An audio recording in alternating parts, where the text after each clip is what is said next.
Buenas tardes, bienvenidos a esta penúltima conferencia dentro del ciclo de actualidad o de novedades arqueológicas en España.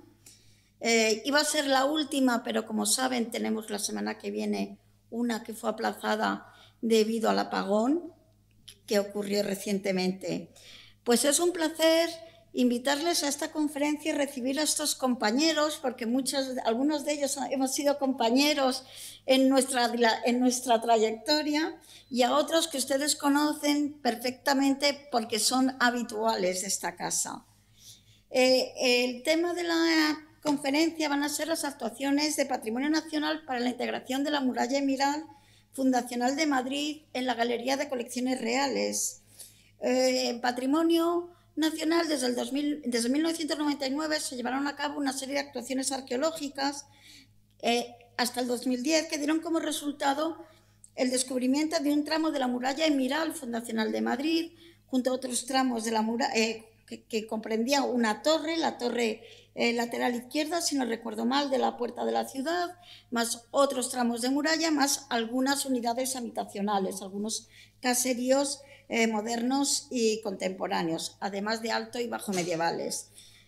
Por ello, hubo que reformular el proyecto de la Galería de Colecciones Reales para adaptarlo y que se pudiera ver esos restos en el recorrido de la Galería de Colecciones Reales, que ustedes pueden ir a visitar y animo a visitar.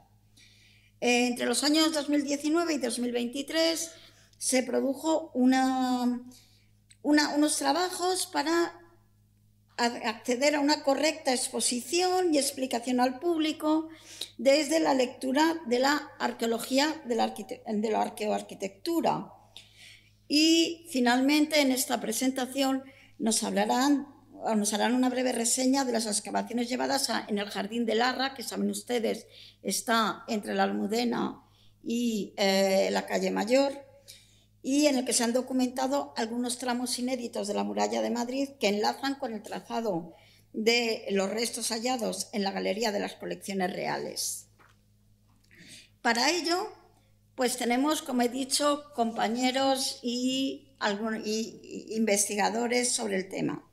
En primer lugar, en el centro a mi derecha, Álvaro Soler del Campo, doctor en Historia del Arte por la Universidad Complutense de Madrid, jefe del Departamento de la Real Armería del Palacio Real de Madrid, perteneciente a Patrimonio Nacional, además de académico correspondiente de la Historia. Gran especialista en armamento medieval, que ha publicado numerosas monografías y artículos que sería imposible resumir aquí porque las 2 horas no nos darían, y galardonado con el primer premio Ejército de Investigación en Ciencias Sociales y Humanidades y la Research Medal de la Arms and Armour Society británica, responsable del proyecto museológico de la Real Armería, además. También ha comisariado exposiciones internacionales sobre su especialidad y sobre las colecciones reales españolas en China, Estados Unidos, Portugal, México y España. Ha pertenecido igualmente a comités científicos de diversas revistas y exposiciones y congresos, destacando la codirección durante unos años de la revista Gladius, dependiente del CSIC. Recientemente ha sido responsable de los contenidos históricos, arqueológicos y audiovisuales de la Galería de Colecciones Reales, y su actividad investigadora se centra actualmente en el proyecto arqueológico para la prospección del campo de batalla de las Navas de Tolosa, promovido por la Universidad de Jaén, que esperemos que en próximas ediciones venga a contarnos aquí sus resultados. A su izquierda se encuentra Manolo Retuerce, un habitual de la casa. Yo creo que ustedes ya le conocen, puesto que su sabiduría ya ha inundado estas salas.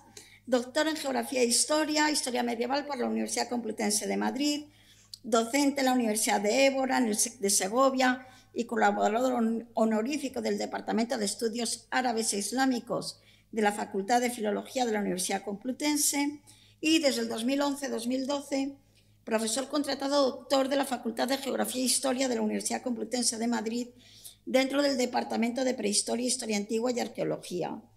Actualmente es tesorero de la Asociación Española de Arqueología Medieval, miembro fundador de la Asociación de Arqueólogos Profesionales de España, además de fundador y es vicepresidente de la Asociación de Amigos del Museo Arqueológico Nacional, miembro de comités de evaluación e investigación de los Ministerios de Educación, Cultura y Deportes y del Departamento de Educación del Gobierno de Aragón, y lo mismo que en el caso del doctor Álvaro Soler, autor de cerca de 170 publicaciones, imposible relacionarlas aquí todas.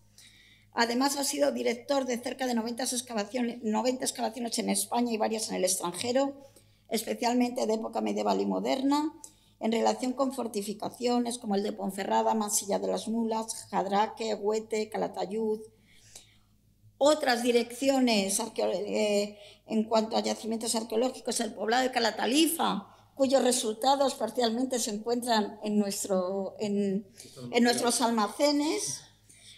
También de las actuaciones arqueológicas en la Villa de Madrid, en la muralla de la Cuesta de la Vega, el solar de la Plaza de Oriente, la Plaza de los Carros, además de en Riad, Arabia Saudí, del barrio de Samhan, ciudad patrimonio de la humanidad. Desde 1984 dirige las excavaciones arqueológicas de Calatrava la Vieja, Ciudad Real, de las que ya nos ha hablado en alguna ocasión desde este mismo lugar. Además de la dirección, ha dirigido más de 40 prospecciones arqueológicas en términos municipales españoles y ha sido colaborador autor de 20 planes generales y colaborador autor de 15 exposiciones o proyectos arqueológicos. Ha recibido el premio Accessit del 22 Congreso de Investigación Histórico-Arqueológica Manuel Corchado en 1998, Premio Regional de Castilla y León ARPA 2002 por las obras de recuperación y restauración del Castillo de Ponferrada en León dentro del equipo de Francisco Cobos, y ha sido Diploma Europa Nostra 2005 por el Plan Director de las Murallas Renacentistas de Ibiza, dirigidas por Cobos y Cámara. Y finalmente, a la derecha, se encuentra María José Mendoza Traba, que es licenciada en Geografía e Historia en la sección de Historia del Arte, especialidad de Historia del Arte Medieval por la Universidad Complutense de Madrid. Socia cofundadora de la empresa Reno Arqueología hace 25 años, arqueóloga e historiadora del arte, como decimos, especialista en arqueología de la arquitectura, y una de sus últimas obras ha sido la actuación arqueológica durante la restauración de la Puerta de Alcalá, galardonada recientemente con el Premio Europa Nostra, tan recientemente que ha sido la semana pasada, o sea que está calentito, calentito. Pues sin más, que ya he hablado mucho, les dejo con nuestros ponentes, en primer lugar con Álvaro Soler, que serán a los que están deseando escuchar. Muchas gracias.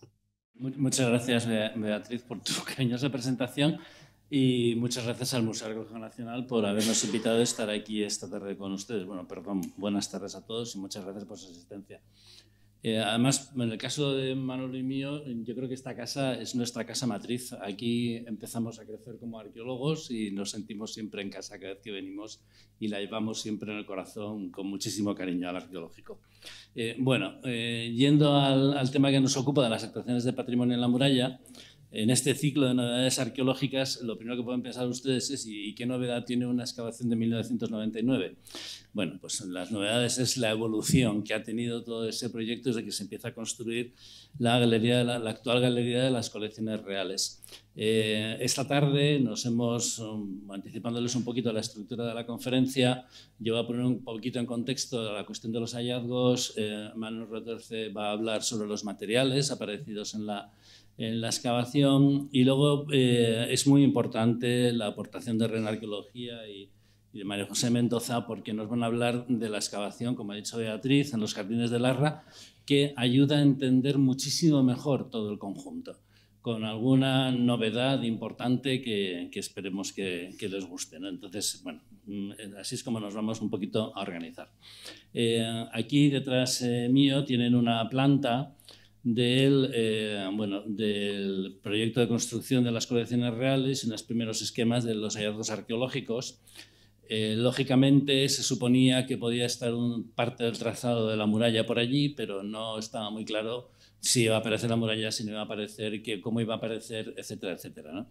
La gran sorpresa durante esa excavación que le hizo la la empresa Arcomedia, y fue dirigida por Esther Andreu, fue la aparición de la muralla emiral, condicionada por los edificios anexos a la Catedral de la Almudena. De hecho, la cimentación de esos edificios, pues con un poquito de mala suerte para nosotros, porque rompe la muralla y rompe precisamente en una zona clave, ¿no?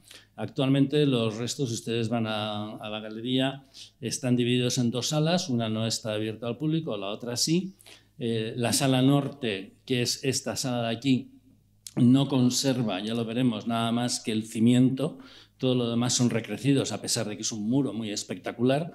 Y la sala sur es donde se concentran los hallazgos más importantes, y por eso desde Patrimonio decidimos que realmente lo que merecía la pena poder exponer y volcar todos los recursos que podíamos tener en este sentido era en esta sala, precisamente porque es donde aparece además pues junto con la muralla, parte de una de las puertas fundacionales de Madrid, ¿no?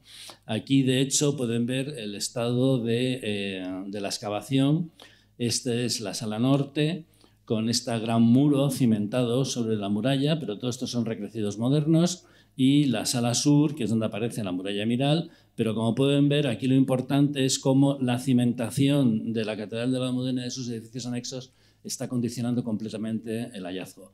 Ni que decir tiene que evidentemente hubo que replantear todo el proyecto del edificio para poder acoplarnos, ¿no? Bueno, como decía, ha tenido una larga historia. Empieza en 1999, entre el 2000 y 2018, por todo el proceso de terminación de construcción del edificio y empezar ya a acometerlo como museo, se tuvo que proteger desde que se dejó de excavar en el 2010, con todos estos escofrados. Todo esto se retiró, y entre 2019 y 2023, pues, desde Patrimonio pues, se hizo una serie de contratos para poder estudiar la muralla desde un punto de vista de la arqueología de la arquitectura, hacer todas las fotogrametrías, estudiar los materiales, etcétera, etcétera, ¿no? Trabajos en los que hemos estado involucradas las tres personas que estamos aquí en la mesa. Entre 2019 y 2025 son las actuaciones en los Jardines de Larra, auspiciados por el Ayuntamiento de Madrid, y lógicamente pues, los trabajos han seguido, ¿no? Porque una cosa es la excavación, otra cosa es todo el trabajo de estudio que viene detrás, y en esas todavía estamos, ¿no? Y luego entre 2021 y 2023 fue todo el proceso de musealización de todos los hallazgos. Bien, ¿en qué consiste? La muralla tiene todas las características de una obra emiral, andalusí, evidentemente, por todo, no solo por los materiales, granito, siles, caliza, por el tipo de aparejo que tiene, la mayor parte en soga, con la presencia de una zarpa, las cortas distancias entre las torres que han aparecido, que es un signo también de primera época. También sabemos que tiene un arco de herradura, como veremos posteriormente, porque está documentado gráficamente en el siglo XVI. Sabemos que está construida a la manera romana, con tenazas, etcétera. Y luego se han podido trabajar unas fases constructivas. Hay algunas incógnitas. Era una puerta en codo, era una puerta recta, como era la puerta. Y lo que está muy claro es que es un carácter muy oficialista. Es la típica construcción omeya con un claro sentido político, ¿no? Evidentemente, dentro de todo el proceso de estudio, pues también se ha hecho comparativas con otras fortalezas de la Marca Media para ver dónde encuadra Madrid. Madrid, lógicamente, forma parte del cinturón defensivo de Toledo. Y bueno, pues comparamos sobre todo con la Puerta de Alcántara en Toledo por similitudes, evidentemente con Cuesta de la Vega en Madrid, o con Maqueda, que también tenía algunos puntos en común. Bueno, esto es una imagen de la fotogrametría. Principales características: estos grandes sillares, la construcción en soga, que son con estas piezas en vertical, con muchas similitudes, como decía, con la Puerta de Alcántara, están más o menos en la misma onda, y también con la parte baja de la Cuesta de la Vega. La Cuesta de la Vega hasta ahora está considerada como, evidentemente es parte del mismo recinto que lo que ha aparecido en la galería. Lo que pasa es que aquí quizás es porque en la galería no tenemos más alzado que 2,5 metros, 3 metros, y aquí al tener más alzado, bueno, pues probablemente aquí también se trate de reparaciones posteriores, me refiero a califales, como es normal en todas estas fortalezas. Hay que pensar, lo primero que tenemos que pensar es que, claro, este lienzo va cayendo hacia el Manzanares, es una caída muy pronunciada, y por eso necesita una zarpa, igual que en fortalezas como Gormaz, para salvar estos desniveles y que no se vayan detrás los muros. Otra cosa, es una fortaleza muy potente, como fortaleza porque tiene 3,10 metros de ancho de cimentación de muro. Y para hacernos una idea, es incluso más potente que la Puerta de Alcántara de Toledo, siendo una puerta mucho más importante porque no deja de ser la capital, ¿no? Y esto se supone que es una pequeña fortaleza que le da un poco de servicio, ¿no?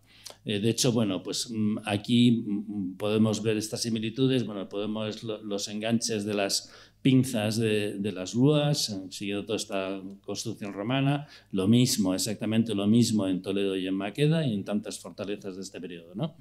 Bien, lo que es importante, lo más importante de todo, que es algo sobre el que vamos a estar incidiendo constantemente hoy, como verán al final, por qué incidimos tanto en esto, yo creo que la gran importancia es que aparece una puerta de ciudad.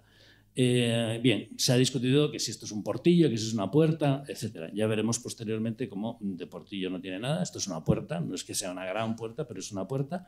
Y eso significa que tenemos una puerta fundacional de Madrid, que es muy importante, o sea, es la única...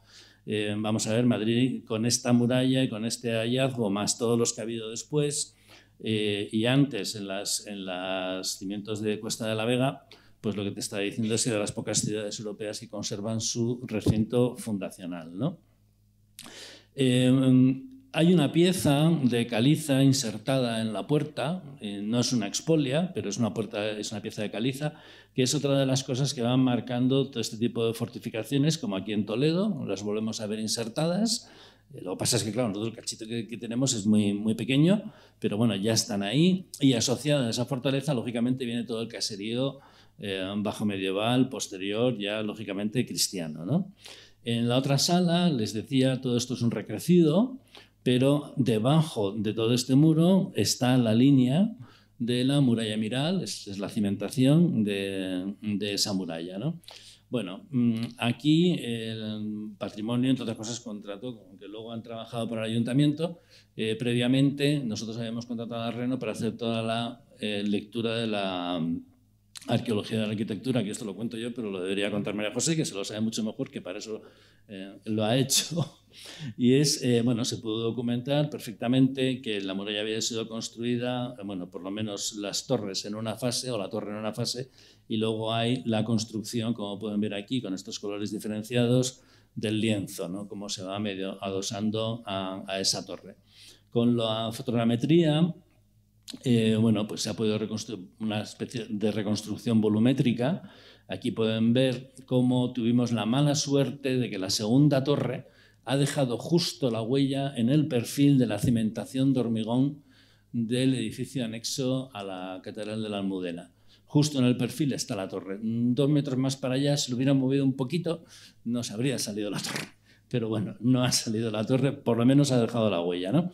Y aquí en la fotogrametría está insertada en el muro, hay otra torre. Se aprecia desde dentro de la sala, de la galería, pero hay otra torre aquí metida. En la zona norte hay huellas de 3 torres más, con lo cual tendríamos 3 o 4 torres más y tendríamos entre 6 y 7 torres de la muralla emiral dejando sus huellas. Bueno, esto es un levantamiento de terreno para ver precisamente estos volúmenes, porque es muy importante considerar que tú no tienes, por ejemplo, un portillo flanqueándolo con 2 torres tan potentes como fortificación. Eso lo haces con las puertas, no lo haces con los portillos. Bueno, luego esta zona de lo que ha aparecido en la Galería de las Curaciones Reales, que digamos, grosso modo, es lo marcado por esta flecha negra en la totalidad, la galería estaría aquí, sobre este alzado de Pingaerde, muy importante de este dibujo de la ciudad de Madrid, donde vemos además que aquí, en esta esquinita, bueno, aquí abajo, perdón, en este recuadro amarillo, si se fijan, hay un arco de herradura dibujado por Pingaerde con unas rayitas. Eso hace referencia muy probablemente a las dovelas que todavía se veían, pero la puerta ya está medio sepultada a mediados del siglo XVI, ¿no? Y el cuadrado amarillo, digamos que cubriría la zona de la actuación. Aquí lo ven un poquito mejor. Pingaerde no solo hace un dibujo, hay varios dibujos y en este se ve perfectamente cómo está la puerta ahí medio sepultada. Esta es la famosa Torre de los Guevara, Bueno, era en codo, recto. En este momento no tenemos elementos para saberlo, entre otras cosas también por la cimentación de estos edificios. Pero vamos al tema de las puertas. El tema de las puertas. Vamos a ver, el portillo de Cuesta de la Vega tiene 88 centímetros de ancho. Gormaz, más o menos, por ahí le anda. La puerta de la Galería de Colecciones Reales tiene 1,82 m. Tenemos que pensar que es una puerta secundaria, no es la puerta principal, pero es una puerta, digamos que secundaria, casi de uso más normal, ¿no? Por hacernos una idea, digamos que hay 3 tipos de puertas: puertas triunfales, puertas principales, puertas secundarias y portillos, ¿no? Y entonces, bueno, pues aquí tienen las medidas de comparación y el esquema constructivo. Ya digo que en sección tiene más sección la galería que la puerta de la galería y ese lienzo, que la propia puerta de Alcántara de Toledo, que es una puerta importantísima asociada a un puente, ¿no? Bueno, con todos estos elementos de la excavación, cuando se plantea qué hacer con esto y cómo presentarlo, pues lo primero que decidimos fue hacer un audiovisual, que es el que pueden ver ustedes en la galería para un público en general, pero detrás de este audiovisual hay muchísimo trabajo que se desarrolló también con la ayuda precisamente de María José, de Manuel, pero a través de la empresa Enti, que fue la adjudicataria de la museografía, y lo que decidimos fue irnos a hacer un modelo digital para empezar de lo que es la estructura geológica de Madrid, intentar ver cómo era Madrid en el siglo IX cuando se decide poner una fortaleza ahí. Evidentemente hay todo un estudio de cartografías, ortofotos, etcétera, ¿no?, para poder llegar aquí, ¿no? Bueno, pues este es el modelo digital de la plataforma de Madrid. Para que se orienten, esto sería el arroyo de la actual calle de Segovia y este es el arroyo del Arenal, por donde iba el arroyo del Arenal. El Alcázar estaría más o menos por aquí y aquí justo es lo que nos aparece a nosotros en la Galería de las Colecciones Reales, ¿no? Sobre este modelo pues se van situando con ortofotos y recurriendo a toda la literatura, lógicamente, que se había escrito sobre Madrid, y se va situando, bueno, pues tanto las zonas conocidas, que esto es conservado. Cuando se hizo este esquema, esto es Cuesta de la Vega, aquí estaría Capitanía General. Cuando se hizo este esquema, pero no quiero destripar nada, es cuando antes de los Jardines de la Ra, que serían más o menos, bueno, más o menos no, aquí. Bueno, entonces, y luego se le añadió en amarillo lo que era la fortificación cristiana, ¿no? Bueno, sobre todo esto, evidentemente, hubo un trabajo cartográfico muy importante para ir superponiendo toda la información de todos estos planos históricos y la planimetría moderna, y sobre un primer modelo digital pues se fueron localizando todo lo que nos estaba diciendo, por ejemplo, Vingaerden, dónde están las parroquias, cómo se organiza la muralla, etcétera, etcétera, ¿no? Bien, lógicamente, otra de las patas de toda esta estructura fueron los informes arqueológicos de distintos puntos de la ciudad para ir comprobando todo este tipo de cosas. Así llegamos a una hipótesis de cómo podía haber sido la ciudad emiral. Aquí ven perfectamente la calle del Río, y aquí, bueno, pues las personas que desarrollaron todo este modelo, a mí me pareció divertidísimo la primera vez que lo vi, que fue sobre el modelo digital de la reconstrucción más o menos geológica de cómo podía ser. Evidentemente tendrá sus fallos porque no puedes hacer catas de cosas que están con casas encima en la actualidad, etcétera. Pero lo que sí se hizo fue como si fuera una sábana encima del modelo digital, una ortofoto de la ciudad para poder localizar exactamente con la mayor precisión posible todo, ¿no? Y entonces aquí, por ejemplo, vemos la Plaza de Oriente, este es el Palacio Real, aquí está la Catedral de la Almudena. Para poder ir, esta es la calle de Segovia, la caída hacia el Cabo Noval y la continuación de la calle Arenal, etcétera, ¿no? Y aquí, por ejemplo, pusimos incluso también la famosa atalaya que está metida en el parking de la Plaza de Oriente, ¿no? Era intentar geolocalizar todas estas cosas sobre ese modelo digital. Y junto con la ciudad emiral, pues cómo crece luego la ciudad cristiana, cómo se va ampliando la cerca para englobar todo el caserío cristiano, ¿no? Post-conquista. Esto, en realidad, aunque estamos hablando de la Edad Media, no he traído más, pero luego seguimos desarrollando los modelos porque la idea era enmarcar el hallazgo de la muralla dentro de la historia de Madrid, de la evolución urbanística de la ciudad, ¿no? Y de hecho llegamos hasta el siglo XVII y ahí ya nos paramos para no meternos en más líos con el siglo XVIII, porque queríamos dar contexto al Alcázar, ¿no? Bien, pues sobre este modelo digital localizamos la Puerta de la Vega, que es esta, y localizamos también en el modelo digital pues el hallazgo, la puerta que aparece en la Galería de Colecciones Reales. Y de aquí ya saltamos a los modelos digitales de todo el crecimiento de la ciudad. Esto es una imagen en bruto, pero lógicamente si ustedes van a la galería o ya conocen el audiovisual de la galería, pues luego tuvo un trabajo aquí, digamos que de maquillaje de todo este modelo digital para adaptarlo a las distintas épocas, ¿no? Bueno, y evidentemente pues con la excavación aparecen todos los materiales arqueológicos, de los que no voy a decir nada, por eso está Manuel. Lo único que decirles es que apareció todo, por lo general, tremendamente fragmentado, lógicamente por la historia también de la cornisa, ¿no? Pero esto será mucho mejor que hable Manolo. Gracias. Bien, muchas gracias. Bien, a nosotros nos tocó hacer una revisión de los materiales que estaban depositados en el Palacio Real, encontrados en esta excavación que duró bastantes años, en distintas campañas por la empresa que ha mencionado el doctor Soler, Arqueomedia. Bien, entonces se ha hecho una primera aproximación, se han separado los materiales que estaban en distintos contenedores. Y, esto sí, yo no necesito. Esto será aquí. Vale, que no hay, bueno, hay ratón, pero bueno, me da lo mismo. Bien, entonces, esto es una mera foto de estos materiales. En concreto, pues aquí hay cosas mezcladas. La parte baja, cerámica de época en concreto islámica, andalusí islámica, califal o taifa, y arriba, aunque haya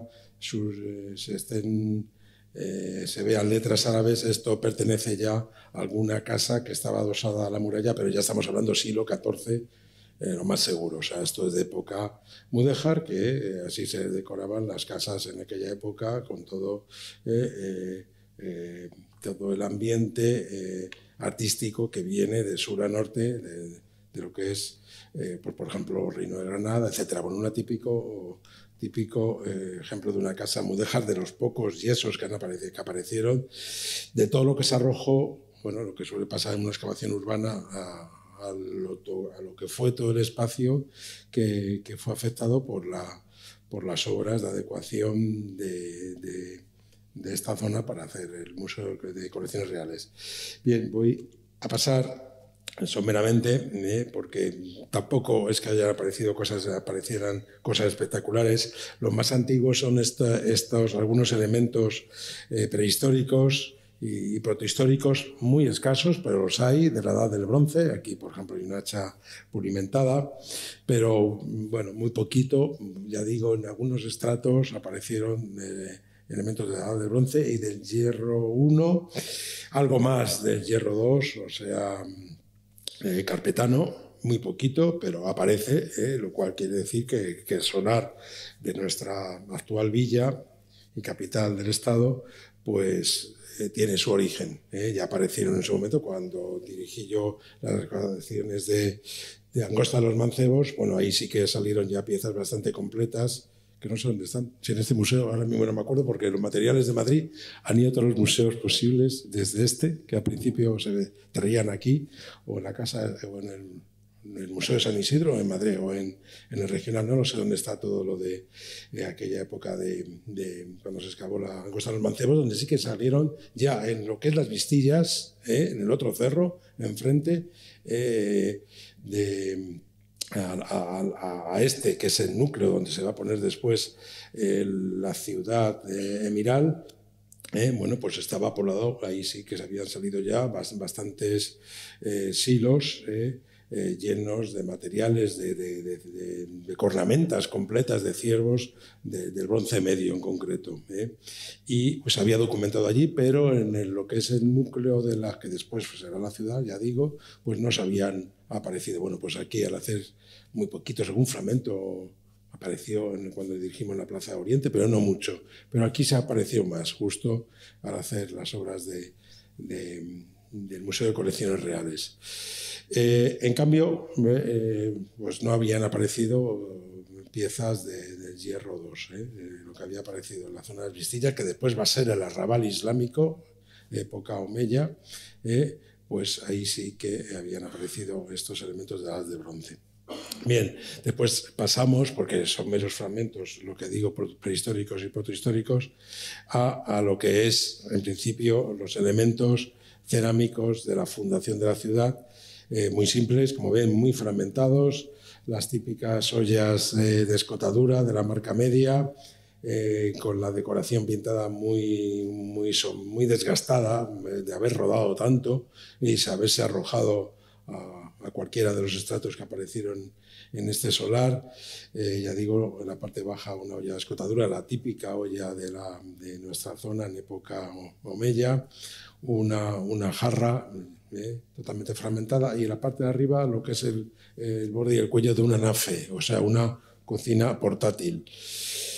Ya ven, eso es cerámica de cocina, y aquí tenemos la cerámica, lógicamente, relacionada con el agua, que no es de esa misma pasta parda y con grandes intrusiones, que permanece, que se decora. Bueno, ya ven, también totalmente fragmentada ya. De esta época también apareció, aunque es la época de la fundación del enclave de Madrid, pues muy poca cerámica, la verdad, más que de época del Hierro 2, pero tampoco demasiada.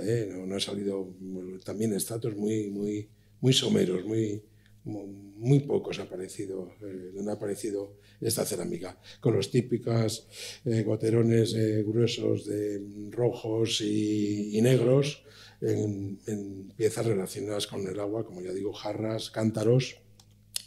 Después ya cerámica vidriada, igual, muy poco, que es este momento cuando se introduce el vidriado como elemento de acabado para que el sabor del alimento no afecte a la pieza, y al contrario que la arcilla no afecte al alimento, y también se puede lavar mucho mejor. Los romanos ya habían usado la cerámica vidriada, pero es precisamente en este momento, a mediados del siglo IX, cuando se generaliza, a partir de ese momento, en la península ibérica, en Al-Ándalus, 2 o 3 siglos antes que en el resto de Europa, el uso de la cubierta vítrea o vidriado, como solemos llamar. Aquí hay, ya ven, fragmentos bastante pequeños, cerámica bícroma, en melado negro, de polícroma, en blanco, verde y negro, y después cerámica, que llamamos de verdugones, donde se ve la cochura y el vidriado enmarcado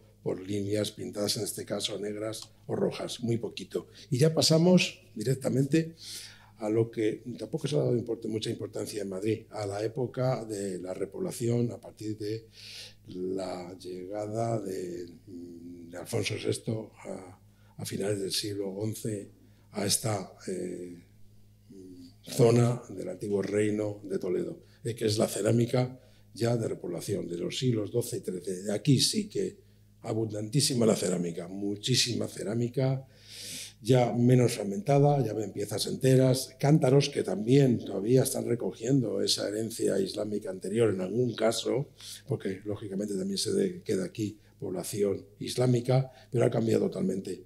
Aquí hay, a diferencia de los que pusimos al principio, que eran omeyas, ya candiles de cazoleta, que ya estamos hablando del siglo XIII, jarritas, cerámica con engobe, típica de este momento, que también se encuentra en la meseta norte, ollas, cántaros, tapaderas, las típicas, lo que podemos encontrar en esta época también en Toledo, en Guadalajara, en Valladolid, en Soria, en cualquier zona ya del reino castellano. Y las típicas asas con punzones, algo bastante curioso que se desarrolla solo en la parte este de la meseta, tanto en la norte como en la sur.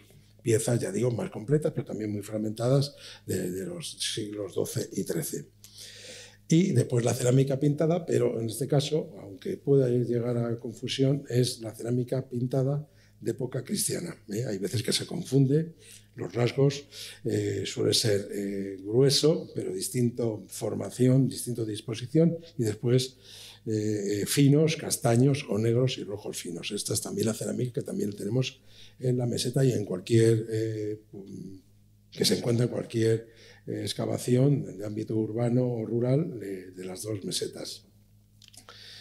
Y aquí la tienen, ven las disposiciones de los rasgos, es bastante distinta.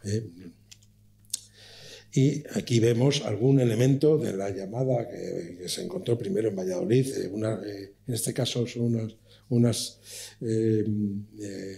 piezas polilobuladas con un engobe metalescente que en principio se habían documentado en Valladolid, pero ahora se está viendo que aparece también por toda la meseta. El sitio más meridional donde aparecen es precisamente en Calatrava la Vieja. Estamos en el siglo XIII todavía. Y después ya los vidriados de época, también vidriados ya cristianos del XIII.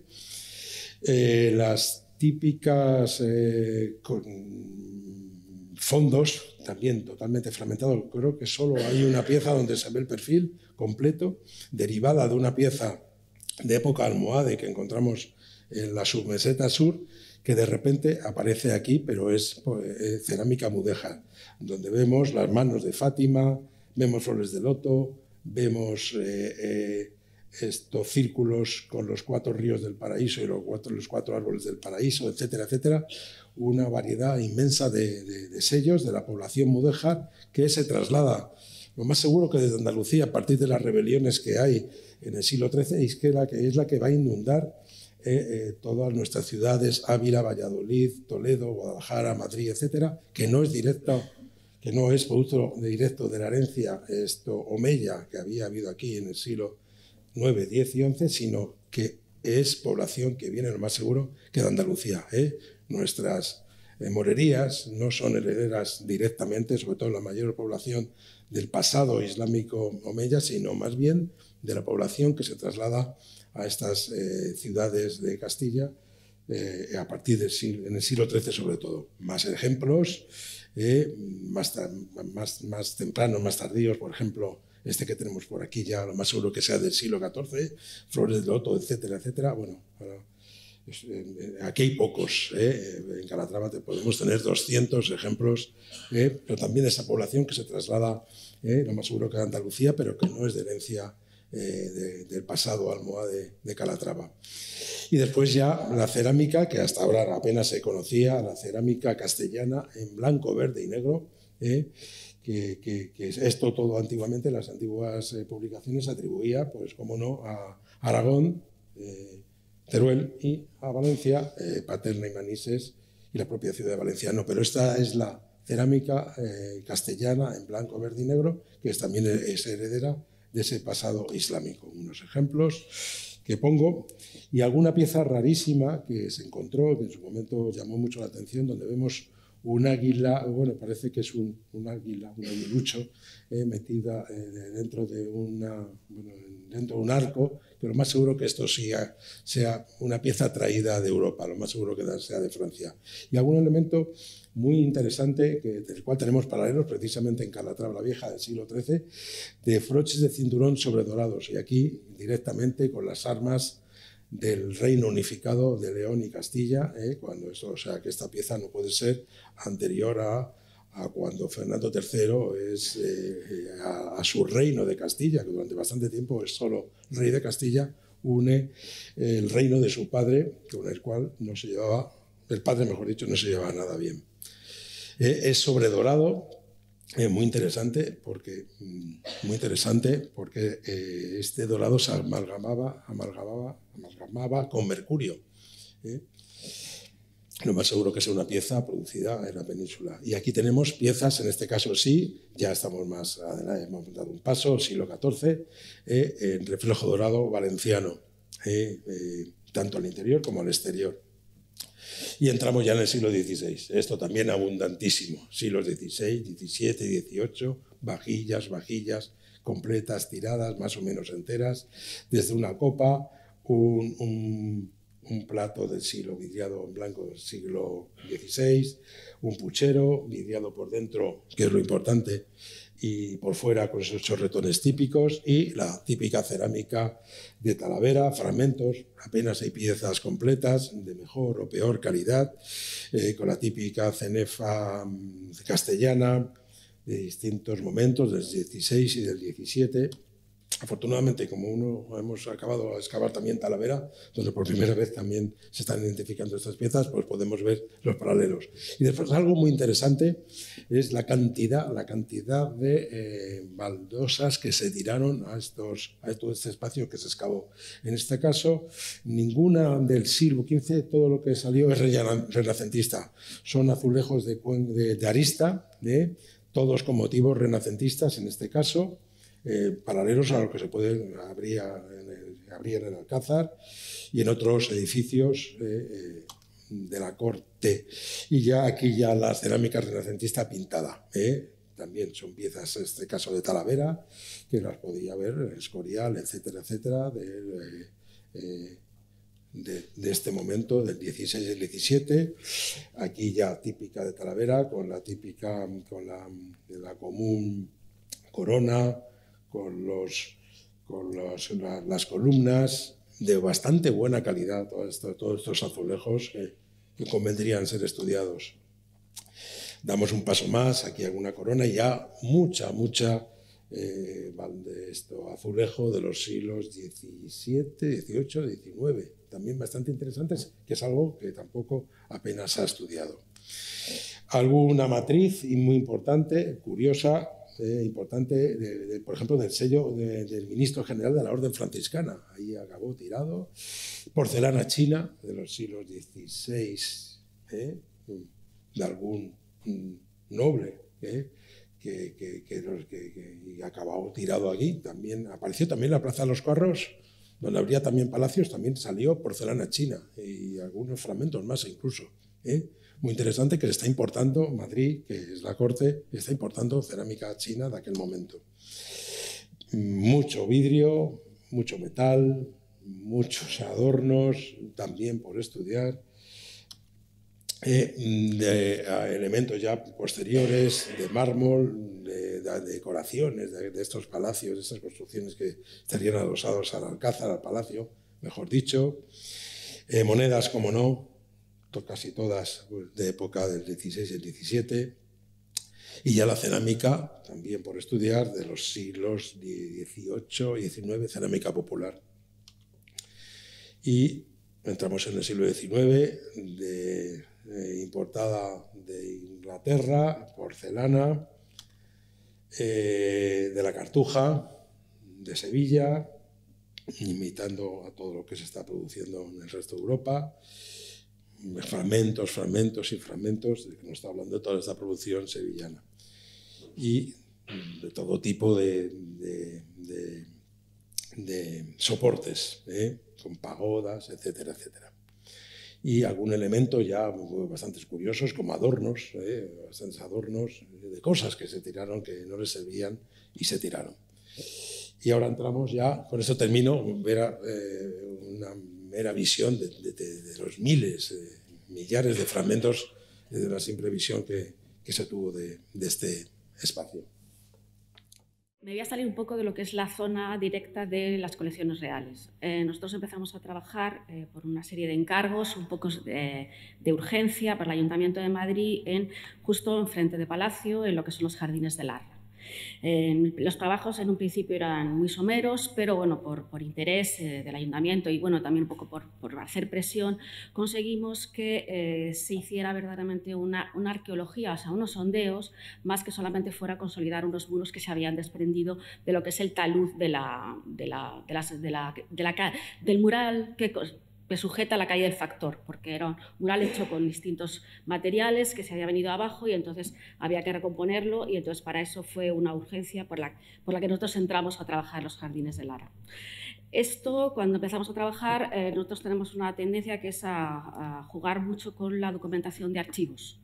Entonces, de la zona de la muralla de Madrid, en lo que es entre la Puerta de Santa María y lo que estaba hacia lo que es actualmente los Jardines de Larra y debajo de lo que está el Instituto Italiano, se sabía que había un plano que se conocía que nos ha servido para conocer más de los hallazgos que nosotros teníamos. Pero por nuestra forma de trabajar, porque nos gustan los archivos, lo que fuimos fue a recoger todo el documento. El documento en sí, que de este plano que es conocido y está publicado en por distintos estudiosos de la muralla de Madrid, es un legajo que tiene 400 páginas. Pero no solamente es que tiene 400 páginas, es que está acompañado de otros 7 legajos del mismo pleito. Eso quiere decir que si no solamente te ciñes al plano, sino que empiezas a leerte todo el texto, da muchísima información sobre todo lo que es los aledaños a la Puerta Santa María, los cubos, los pozos, los dueños y las parcelas. Entonces, de esa manera nosotros empezamos a conocer toda esa zona, por una parte con lo que era la arqueología del terreno, y por otra parte fuimos acercándonos a lo que es el conocimiento de el urbanismo y las casas que estaban allí.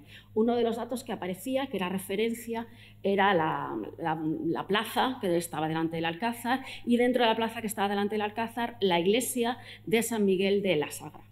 Nosotros ahí nos quedamos, era una de nuestras referencias, era la iglesia de San Miguel de la Sagra dentro de la zona de actuación.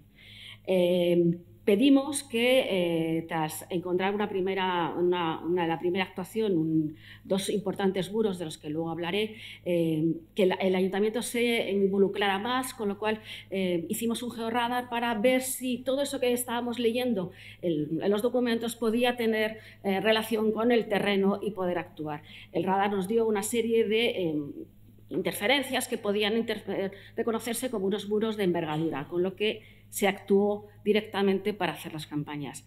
Hicimos de los dos puntos, hicimos termoluminiscencia y levantamientos de 3D para luego después conocer lo que estábamos. Bien, estas son las zonas de situación. El primer punto, que está aquí, esta fue la primera intervención en el 19, que es esto, que se ven 2 grandes murales y luego toda una serie de estructuras que pertenecen a la que fue históricamente la parcela 440 de Madrid. Luego la siguiente intervención, lo que fuimos es después de esta lectura del radar.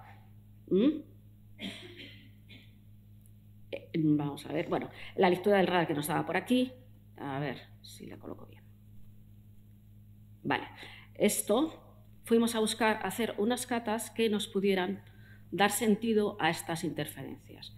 Y fue la segunda campaña, que fueron esta otra, donde se ve perfectamente un gran muro de unas características que luego les mostraré, y luego después otra pequeña zona, esta muy complicada porque estábamos pegados a los cimientos de los edificios que están actualmente y con complicación para bajar y no dañarlos, ¿no? Esta zona, que es la que vamos a hablar primero, aparecieron 2 grandes murales, uno a una profundidad que lo que hacía es que uno se superponía sobre otro. Pero no es que se superponía sobre otro, sino que el primero, el bajo, que de unos pedernales de casi 1 metro, estaba desmontado y sobre él cabalgaba en dirección contraria a la ladera el que se encuentra aquí. Como ven, las envergaduras son de 2,75, el otro es de 1,46, pero este segundo muro está desmontado en casi 1/4 parte. Entonces, verdaderamente, el muro estaría hasta aquí. Como ven, esta es la superposición. Este es el muro que va, por así decirlo, este-oeste, y este es el muro que va norte-sur. Esta es la zona en la que, a través de la arqueología de la arquitectura y viendo la forma en la que estaban el estrato básico de Madrid, que son las arcosas, pudimos ver cómo el primer muro es todo este bloque y sobre él se viene a montar el otro mural.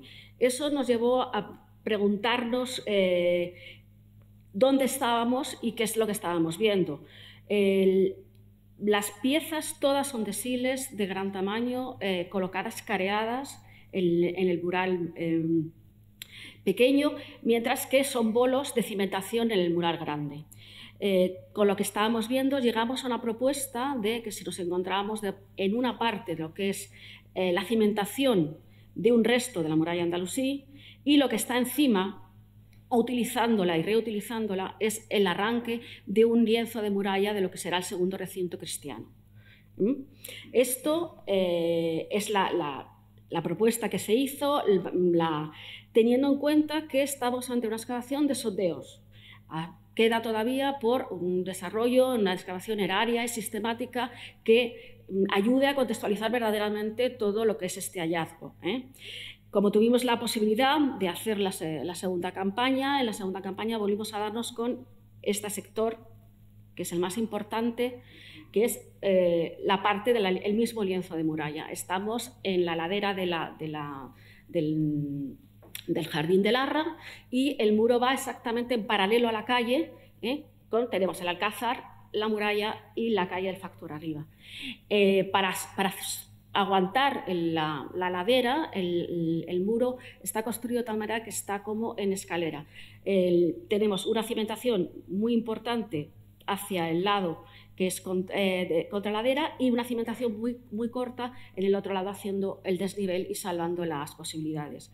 Volvemos a encontrarnos con un lienzo de una envergadura importante, con material de siles, casi todo es pedernal, tallado, y es más, en algunas de las partes de la excavación nos hemos encontrado el desbaste de las piedras. No es un material lítico de trabajo de material lítico prehistórico, sino para carear y colocar bien las piedras, devastaban al pie de la obra y las fueron colocando en la parte granista. En las otras partes las bolas son totalmente, bueno, la verdad es que impresionantes. El resto de las estructuras, como podemos ver, es el crecimiento intramuros de la ciudad de Madrid. Entonces, lo que nos aparecía son los restos, bueno, del patio de una casa que en los documentos que comentaba aparece, y tenemos la referencia a la dueña, exactamente una mujer, que además nos cuenta cómo abre el pozo, y el pozo lo abre rompiendo el muro de la muralla y haciendo solamente el brocal de la mitad. Este pozo está dibujado en el plano que aparece y que está en el archivo Simancas. Las otras, exactamente este plano. El otro sector que se abrió, como les decía, dio muy poca información porque teníamos problemas con lo que era tocar la posibilidad de la cimentación de las viviendas cercanas, pero sí podemos seguir la continuidad del muro que veníamos trazando, vuelve a estar en la misma situación, en paralelo a la calle y en paralelo a lo que es la zona del Alcázar. Esto es una parte de la lectura más cercana, que es solamente transcribir lo que pone en el plano. Entonces nos habla de la Puerta de Santa María, de los cubos como tales de la muralla, de la cerca principal de la muralla, de la villa. O sea, la descripción de los elementos es muy particular, pero como tenemos el texto al lado, al ir repitiendo las mismas descripciones, incluso añadiendo alguna puntualización más, vamos consolidando la posición de toda esa información a lo largo de lo que es la manzana 440, de lo que era el Madrid el Madrid moderno. De la zona de los Jardines de Larra se hizo una termoluminiscencia que dio como una buena datación, y la ponemos en este caso también en relación con otra muestra que nosotros trabajamos en los Jardines de Mohamed, que es la continuación de lo que sale desde la galería, y también en esta pieza también dio una termoluminiscencia que nos deja dentro de lo que es entre el siglo IX y el siglo XII. Entonces, con toda esta información que íbamos recuperando, teníamos en un principio este plano, aquí es donde nosotros trabajamos, y esta es la línea que nosotros planteábamos, que además se puede ir siguiendo a través de lo que es la calle del Espejo, un nombre que además ha tenido, bueno, tiene muchas connotaciones, y además dentro de lo que es el eje de lo que es la muralla ya del recinto cristiano. Esto tiene, lo que viene en amarillo son las zonas en las que se supone, las zonas rojas son las excavadas, porque se tiene evidencia con la Puerta de Santa María, la Puerta de la Vega, los tramos aparecidos, y este hueco que es el que siempre se ha dado por la Puerta de la Sagra. Bien, nosotros habíamos visto que este edificio de aquí era San Miguel de la Sagra, y nos aparecía en una serie de referencias. Cuando estuvimos trabajando, esto es toda la serie de documentación que se realizó sobre los planos. Cuando empezamos a trabajar en la zona de colecciones, nos dimos cuenta que había algo que nos podía ir llevando a reconocer la Sagra como una zona muy concreta que sí que tenía que ver con San Miguel. San Miguel aparece en los fueros de Madrid. San Miguel de la Sagra, como Sagra con X, aparece también en los otorgamientos, con lo cual estamos hablando del siglo XIII, y siempre es la iglesia referenciada con la Sagra. La Sagra se decía que era porque era la salida al campo. Para el campo porque en relación con la Sagra de la Puerta de Bisagra de Toledo. La Puerta de Bisagra de Toledo siempre se decía que es la salida al campo. Eso es una forma de tratar la toponimia, y la toponimia además a través de una tradición que puede venir del árabe realmente, que últimamente se está llevando hacia otros términos. Y es que la Sagra tiene que ver más con lo que es frontera, límite y sobre todo también que estás en alto. Eso es una cosa que se está estudiando, sobre todo en lo que es la Sagra de Granada, en el pueblo de la Sagra, pero también en lo que es la comarca de la Sierra, en alto de la Sagra, y tiene su sentido en el que la Sagra nuestra, la más cercana, la que está entre Madrid y Toledo, en Madrid también tiene una zona que se llama la Sagra, es lindere, es frontera, y es donde estaba una de las líneas de atalaya más interesantes que protegían la ciudad de Toledo. Nuestra Sagra, que estaría aquí arriba, aquí es donde está San Miguel, verdaderamente está controlando el camino y la dirección hacia Toledo y hacia la Sagra. Bien, esto es de la fundación de islámica, en la que se empieza a valorar esta nueva concepción de la palabra Sagra y su concepto dentro de lo que es los territorios que tienen que ver con límites fronterizos y en alto, con esas características. Bien, aquí esto es un maravilloso dibujo en el que se ve la iglesia. San Miguel de la Sagra hubo dos. Una, que es la que venimos hablando, que viene del siglo XIII, que desaparece por mandato de Carlos V, primero con una primera medida en 1544, pero es unos años después cuando el Alcázar crece y se va a comer la iglesia para poder ampliarse. Con problemas con el Arzobispado de Toledo, lo que se hace es que se compra unos terrenos cerca, vuelven a estar además otra vez dentro del campo del rey, el campo delante del Alcázar, y se construye la segunda iglesia de San Miguel, que se intenta diferenciar de lo que es la parroquia de San Miguel de los Ototes, que también ya se ha levantado en Madrid. Aquí podemos ver, creemos que esto que está aquí es esa primera iglesia de San Miguel, que desaparecerá cuando se construya la ampliación. Bueno, esto es lo que venimos haciendo. Como les contaba, hemos trabajado con los documentos de distintos archivos. En el archivo de Simancas aparece una serie de documentación muy interesante, que es un mandato que hace Felipe II de comprar todas las tierras que haya de la Sagra a la Alvega para hacer su bosque de servicio. Son una serie de compras, en total hay 46 documentos de compra y algunas de intercambio. Verdaderamente la mayoría de los documentos se refieren a la Sagra. La verdad es que dicen Sagra, nunca ponen artículo, y la Vega la llaman Alvega, en cambio. Siempre es Sagra y Alvega. Si cogemos, hemos ido transcribiendo, que es un trabajo que seguimos realizando, todos estos datos, podemos ahora contar que verdaderamente lo que había, tal cual se dice, a la caída del Alcázar, en los cortados y en los riscos del Alcázar, era la Sagra, dicho tal cual en distintos textos. La prueba es que las huertas están a la caída y se denominan quiñones, algo habitual para lo que es el sistema de riego y de mantenimiento de las zonas fértiles. Son los quiñones de la Sagra, y dentro de los quiñones de la Sagra se organizan en días por el riego. Entonces está el quiñón del martes, el del lunes, el del jueves, el del viernes y el del domingo por la noche, y el sábado. El domingo solamente hay domingo por la noche. Con eso hemos ido pudiendo construir casi lo que es el parcelario. El parcelario en ladera, abajo dicen que hay un estanque, que hay una vereda y que también está la reguera. Al final del todo hay un camino que va pegado al río y que lleva hasta la puente de Segovia.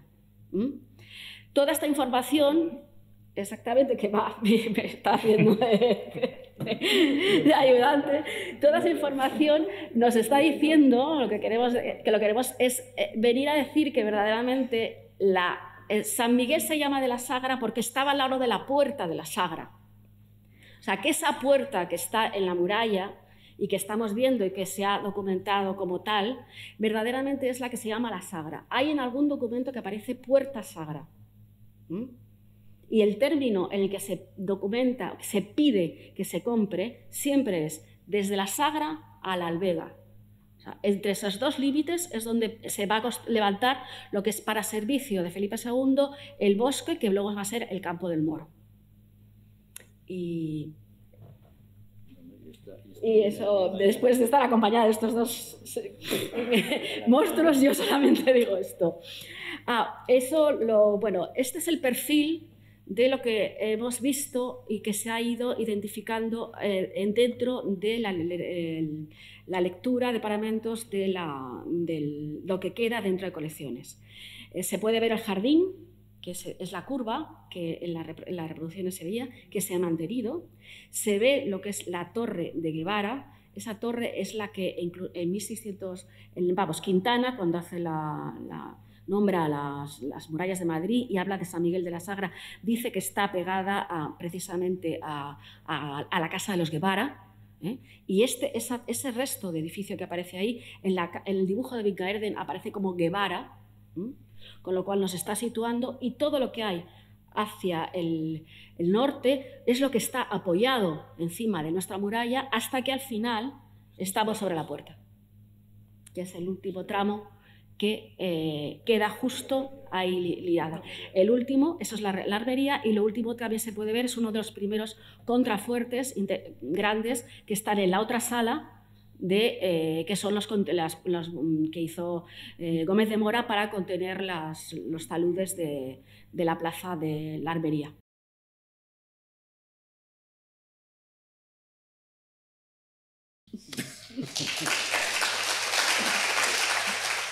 Bueno, en primer lugar, quisiera agradecer a nuestros ponentes que hayan aceptado participar en esta charla, agradecerles su magnífica conferencia en la que hemos aprendido mucho sobre la muralla de Madrid, y ahora es el turno de todos ustedes. Si tienen preguntas, si esperan un minuto que les pasen el micrófono para que nos oigamos todos, fenomenal. Muchísimas gracias. Vamos a ver, tenemos pendiente juntar toda la información del ayuntamiento con la nuestra, claro. Lo que pasa es que esto es una actuación que se hace a raíz del montaje de la Galería de las Colecciones Reales y, francamente, teníamos el presupuesto de montaje de la galería y unos tiempos. Entonces, tuvimos que desarrollar todo esto a toda velocidad. Entonces, no pudimos tener la tranquilidad de poder cruzar toda esa información, pero evidentemente hay que ponerla de acuerdo. De hecho, el Ayuntamiento de Patrimonio muchas veces hemos hablado de integrar toda la lectura de la muralla usando incluso la misma cartelería, etcétera, etcétera, porque lo lógico es que las dos instituciones colaboren para ofrecer una lectura común de todo, ¿no? Pero en el caso de la galería, pues fue un poquito casi corriendo, ¿no? Porque desde que se adjudica el montaje hasta la inauguración, pues hay muy poco tiempo. Entonces tuvimos que desarrollarlo. Si hubiéramos empezado a cruzar información con este tipo de cosas, se hubiera prolongado mucho, ¿no? Nosotros hicimos ese modelo digital como una hipótesis, porque, como decía antes, a ver, esto es una hipótesis sobre lo que podemos construir, pero, lógicamente, hay muchas cosas que no hemos podido comprobar, ¿no? Pero lo que nos interesaba era situar dentro de la plataforma geológica los hallazgos, ¿no? Y poder ver cómo interpretamos todo esto y qué importancia tenía concretamente las dos secciones de muralla que nos aparecieron, ¿no? Pero sí, es un trabajo que está pendiente, igual que tantos otros, ¿no? De poner toda la información en común, ¿no?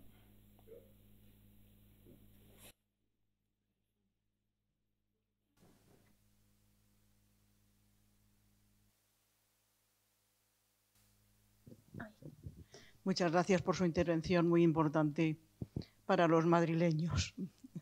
Y muy emocionante también porque nuestro pasado musulmán pues ha estado, por la coyuntura histórica, supongo, Felipe II no sería muy amante de recuperar o de conservar los vestigios de la época. Dos preguntas tengo. No reconozco en esa fotografía de 1864, no reconozco a qué zona o a qué parte corresponde.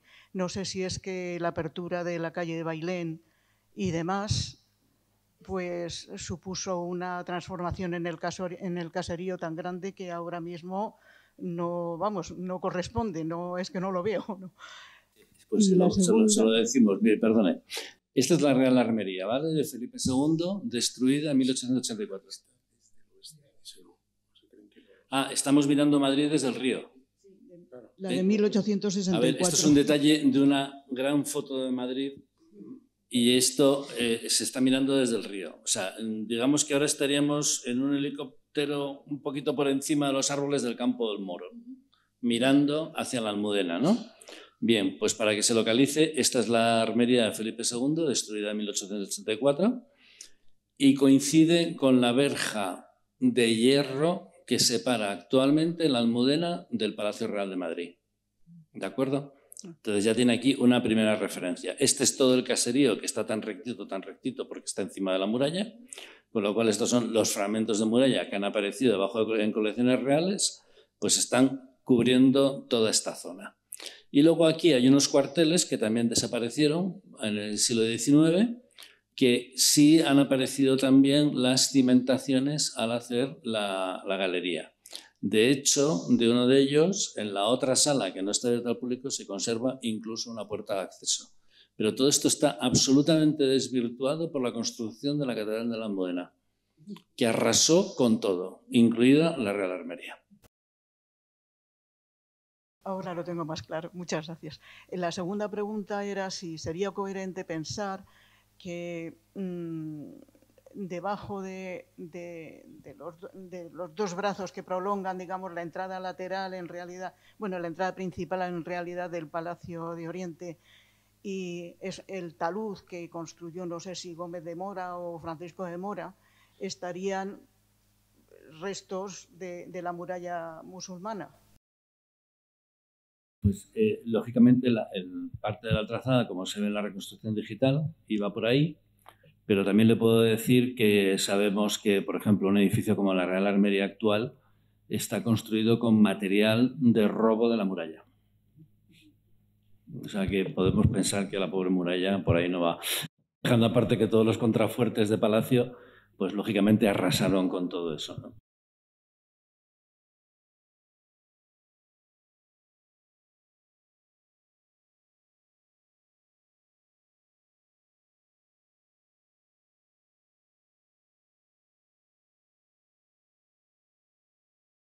Buenas tardes.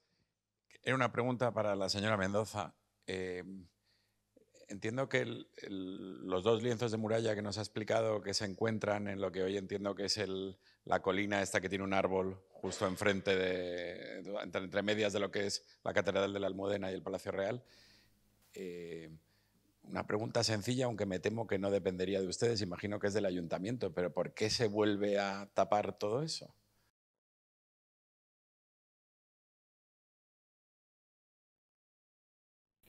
Parece que es el ayuntamiento, pero verdaderamente ahí se conjugan varias instituciones dentro del ayuntamiento, porque planteamos en un momento actuar, pero teníamos por un lado estaba calles, por otro estaba jardines, había otra más que no recuerdo muy bien, y entonces lo único que se consiguió fue lo que está ahora mismo, que donde todo el mundo se pone a mirar la vista de Madrid, que es hacer como ese pequeño balcón y marcar la zona de la muralla, porque también hay una cosa muy interesante, pero muy, muy problemática para nosotros, son los grandes árboles que hay allí. Entonces, nuestra intervención arqueológica, uno de los puntos, fue muy delicada porque no podíamos tocar y dañar esos árboles que son parte del perfil de esa calle del Factor. Y ahí es donde se quedó la posibilidad. habría que hacer una actuación, por eso decíamos, mucho más abierta, o sea, verdaderamente una excavación en área donde se conectaran estos puntos que se han tocado y además el nivel de derrumbes que hay de las casas es impresionante. Nosotros intentamos solamente en la parte que estaba hacia afuera llegar a lo que es las Arcosas de Madrid, pero porque el desnivel había arrollado ya, pero hacia el otro lado, donde el muro, donde la muralla había sujetado las tierras, había como así más de metro y medio de lo que son las mismas casas derruidas. Entonces intentamos dejarlo a un punto en el que conociéramos el muro, pero que no llegáramos a niveles que pudiéramos dañar para el futuro estudio verdaderamente de lo que es la parte más antigua o que es la parte creacional de la muralla, ¿no? Y ahí nos quedamos. Muchas gracias. Y en lo que hoy es la verja que divide la Plaza de la Armería del Palacio, sí. Entiendo que en ese paseo ahí se ha llegado, ahí hay todo un lienzo de la muralla. ¿Se ha excavado alguna vez o no se ha excavado nunca? En donde se sabe que hay un lienzo de muralla. Solo que verdaderamente, vamos a ver, este trozo el amarillo. Este trozo en amarilla no se tiene ninguna constancia.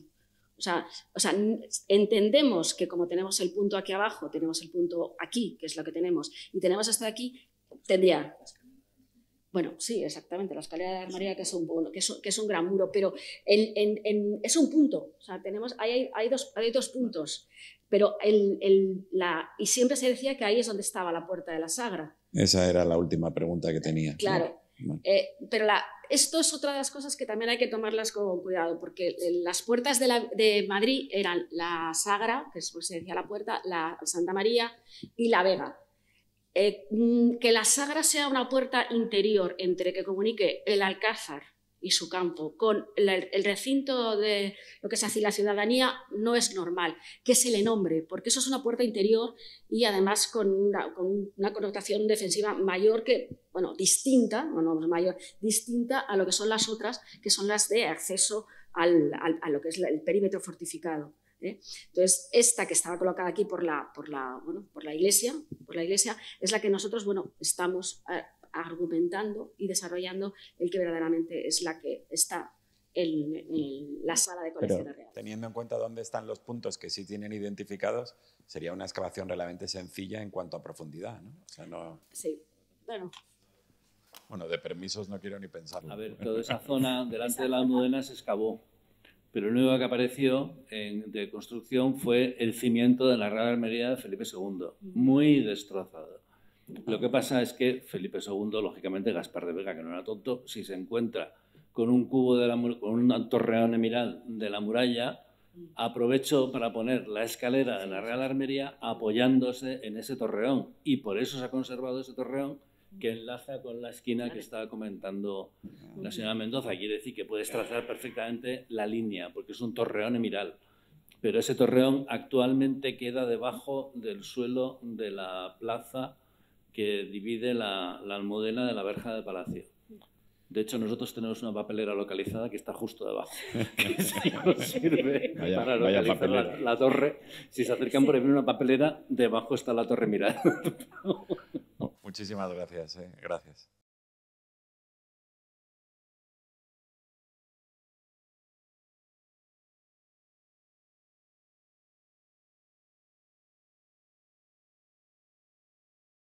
¿No tiene más preguntar? Pues a mí me gustaría al profesor Retuerce preguntarle por esos materiales que han aparecido, materiales metálicos, ese broche de cinturón con las armas de Castilla y León, que me ha parecido tremendamente similar a lo que aparece en el sur, o sea, más que en el sur, en la zona de Calatrava, etcétera, y que ha trabajado ya el profesor Barrios, los dorados, los ha trabajado el profesor Barrios. Se han hecho ustedes analíticas para ver si tenían ese mismo índice de mercurio, de dorado, que aparece en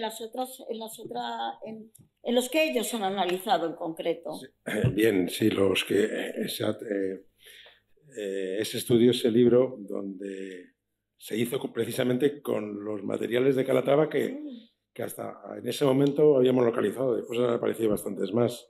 Es el estudio físico y de análisis. Falta hacer todo el estudio después detallado, más de historia y más artístico. Eso falta por hacer. Y análisis de esta pieza pues no se ha hecho en concreto. También otros, sí. También eso está publicado por Alejandra Buscatescu, también ha aparecido. Hay también alguno aparecido en las sedes de la Orden de Santiago en Portugal. Son unos broches que están apareciendo, broches de cinturón, todos sobredorados, muy semejantes a los de Calatrava. Ya se conocían de antiguo en el Museo de Ciudad Real, pero los típicos personas que se dedicaban a furtivear a principios del siglo, lo más seguro que en Calatrava y en Alarco ya se conocían 3 o 4 broches de cinturón muy semejantes, también sobredorados, pero bueno, estaban donación de tal señor, y ahora ya después a excavar, pues ya en Calatrava, pues no sé si tenemos unos 20 o 30, y en Alarcos también alguno más, pero después en algunos sitios más han aparecido. El hecho cierto, que es a lo mejor donde iba la pregunta, es que todos los análisis que se hicieron a través de la Universidad Autónoma, es que todo este sobredorado está hecho con mercurio, con mercurio. Y hay que recordar que, porque no son solo los broches, después hay cantidad de adornos, de correaje, de plaquitas que solo tienen un centímetro solo, y ahí están plasmados dragones, cruces, etcétera, etcétera. Pero hay que recordar que históricamente quien tiene Calatrava, o después Almagro, es el propietario de las minas de Almadén en la propia Ciudad Real. Es el que domina el mercurio. Es más, al excavar en su momento en Calatrava nos encontramos un gran pilón enorme, roto, y empezó a aparecer gotitas de mercurio. Gotitas de mercurio después de a lo mejor de 700 años en que eso no se había utilizado, lo movimos, y en los resquicios de la rotura, pues gotitas de mercurio, a lo mejor ahí servía. Bueno, Calatrava era el sitio donde históricamente en un determinado momento, después ya me imagino que en otros lugares, en Almagro, sin ir más lejos, que la sede de la Orden de Calatrava ya en el siglo XVI, bueno, pues el mercurio ya lo utilizan de otra forma, pero en ese momento, en la época medieval, se utilizaba el mercurio para esto. A lo mejor mucho para otras cosas, pero bueno, ya el uso del mercurio en el XVI es totalmente distinto, es mucho más importante para el destino del país, porque con eso se extraía la plata ya en el Perú, etcétera, etcétera, etcétera. Pero en la Edad Media, que por lo que sepamos se utilizaba a lo mejor muy someramente para estas cosas, pero la plasmación del dorado es a través del mercurio. Muchas gracias. ¿Alguna pregunta más? Bueno, pues si ustedes no tienen ninguna pregunta más, concluimos la sesión agradeciendo en primer lugar nuevamente a los ponentes, invitándoles a que vayan a la Galería de Colecciones Reales, a que vean esos restos y que los disfruten, y invitarles a la próxima conferencia que tendrá lugar el martes próximo, que será el cierre del ciclo y que tendrá como tema las investigaciones arqueológicas en Uclés, de Madina a cabecera de la Orden de Santiago, y que la impartirán Jesús Molero García, David Gallego Valle y Jaime García Carpintero. Muchas gracias a ustedes por venir y a nuestros ponentes por su asistencia.